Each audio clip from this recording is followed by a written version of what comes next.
Demais colegas, eu desde o início falei que era contra as invasões e destruições que aconteceram no dia 8 de janeiro. Manifestações pacíficas dentro de uma democracia são normais.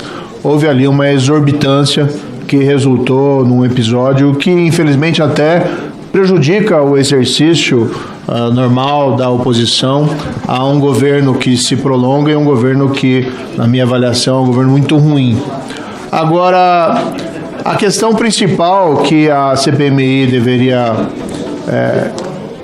descobrir com as investigações é se esse 8 de janeiro foi um golpe, uma tentativa de golpe, ou foi um momento de exorbitância, de ânimo de multidão. Não foi resolvido. E aqui eu adianto que não consigo compartilhar com os entendimentos da relatora no voto que apresentou, no relatório que apresentou, porque não existem evidências concretas ali apontadas de que 8 de janeiro teria sido de fato uma tentativa de golpe. Eu quero aqui fazer um registro muito importante, na minha opinião, ao indiciamento de 8 generais das Forças Armadas no relatório. Nós sabemos, e isso não precisava nem ter a CPMI, não houve adesão por parte das Forças Armadas brasileiras de qualquer espécie de tentativa de golpe. Não houve uma movimentação das Forças Armadas para a realização de um golpe de Estado. Se houvesse, se tivesse havido, teria sido um cenário absolutamente diferente. Ainda assim, o relatório culmina por propor o indiciamento de 8 generais das Forças Armadas. Claro que as Forças Armadas merecem respeito, não precisam ser tratados como uma instituição sagrada acima da lei, mas para que nós possamos propor o indiciamento de generais da cúpula, almirantes, da cúpula das Forças Armadas, nós precisamos ter evidências concretas. E o que o relatório basicamente coloca? Que se foi conversado, que se foi minutado, que se foi cogitado, que conversas em aplicativos de mensageria tipo WhatsApp, algumas pessoas sugeriram a prática de um golpe de Estado. Mas houve uma ação concreta, uma movimentação concreta por parte dos generais que se propõe o indiciamento, houve um movimento concreto por parte das Forças Armadas, houve algum tanque na rua, houve alguma movimentação de força das Forças Armadas na direção de um golpe de Estado? Não houve. E o relatório não apresenta qualquer evidência concreta nesse sentido, e ainda assim ele termina, a meu ver, aqui num revanchismo inapropriado por parte de quem venceu as eleições, que deveria ter um espírito, a meu ver, mais pacificador e conciliatório, mas termina por sugerir o indiciamento não de mas de 8 generais, sem que se possa apontar um ato concreto. E vamos colocar aqui um exemplo específico. Nós temos o ex-ministro da Defesa, general Paulo Sérgio Nogueira, que é proposto o indiciamento dele porque teve aqui um estelionatário profissional, alguém que invadiu mensagens de milhares de pessoas com objetivos de fazer chantagem, de aplicar golpes, porque esse indivíduo diz que teria se reunido com o ministro da Defesa e na discussão teria se discutido a possibilidade de invadir o aparelho de mensagens do ministro Alexandre de Moraes, que é muito grave se houve essa discussão e se houve qualquer tentativa. Mas a relatora se baseia única e exclusivamente na palavra de um estelionatário para propor o indiciamento do ex-ministro da Defesa e um general das Forças Armadas Brasileiras. A lei, e aqui tem do lado o delegado Ramagem, que bem conhece a lei prevê que a palavra de um delator só pode ser considerada se houver corroboração. E aqui nós jogamos a lei fora para acreditar na palavra de um estelionatário, de que houve essa reunião, que me parece uma hipótese absurda, e do outro lado que houve essa reunião com esse conteúdo específico.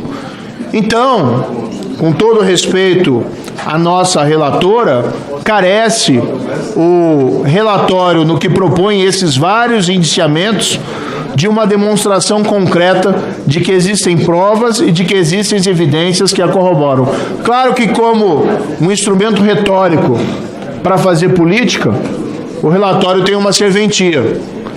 Como um instrumento jurídico e como um instrumento de reconstrução da verdade, o relatório falta qualquer substância, em especial quando propõe uma série de indiciamentos relacionados a um golpe de Estado que não ficou evidenciado pelas provas aqui colhidas.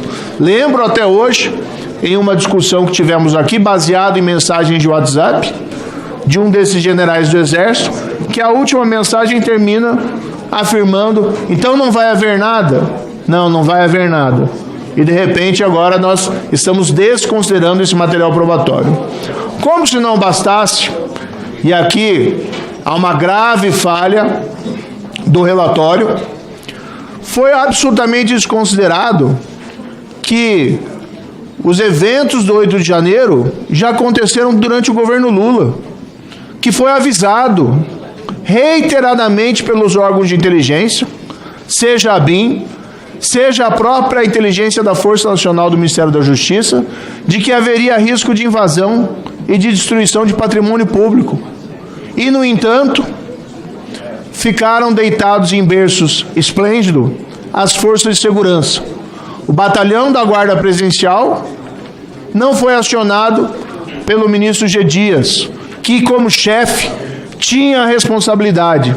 Causa para mim espécie que o relatório busque responsabilizar integrantes do GSI por uma afirmada omissão e deixe o chefe, o cabeça, de fora, numa situação surreal. Quem responde é o chefe, quem responde é o ministro, é ele que tem a responsabilidade última.